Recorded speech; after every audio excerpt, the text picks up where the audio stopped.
ঢাকায় 2 দিন ধরে বৃষ্টি হলেও বাতাসের দূষণ মাত্রা কমেনি, বরং বেড়েছে।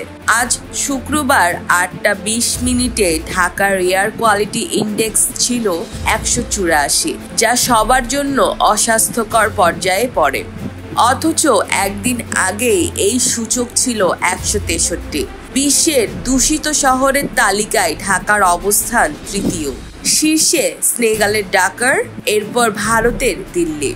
ঢাকাকে টপকে থাকা শহরগুলোর দূষণ মাত্রাও চরম পর্যায়ে। বায়ুমান পর্যবেক্ষণকারী আন্তর্জাতিক সংস্থা IQAir জানায়, ঢাকায় দূষণের প্রধান উৎস হলো অতি ক্ষুদ্র ধূলিকণা, যা চোখে দেখা যায় না কিন্তু সরাসরি আমাদের ফুসফুসে ঢুকে পড়ে।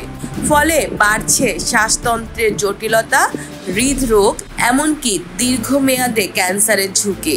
বিশ্ব স্বাস্থ্য সংস্থা বলছে, শুধু পরিবেশগত দূষণ থেকে প্রতি বছর বিশ্বে মারা যাচ্ছে প্রায় 67 লাখ মানুষ। এর মধ্যে 52 লাখ মানুষ মারা যায় জীবাশ্ম জ্বালানি নির্ভর দূষণের কারণে।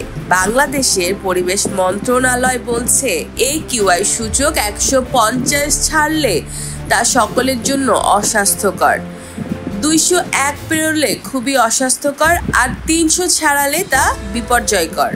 এই পরিস্থিতিতে মন্ত্রণালয় মাস্ক পরার নির্দেশনা দিয়েছে, বিশেষ করে শিশু, বয়স্ক ও অসুস্থদের বাইরে না যাওয়ার পরামর্শ দিয়েছে। পাশাপাশি ইট ভাটা নির্মাণ কাজ এবং যানবাহনের ধোঁয়া নিয়ন্ত্রণে কঠোর পদক্ষেপের কথা বলা হয়েছে।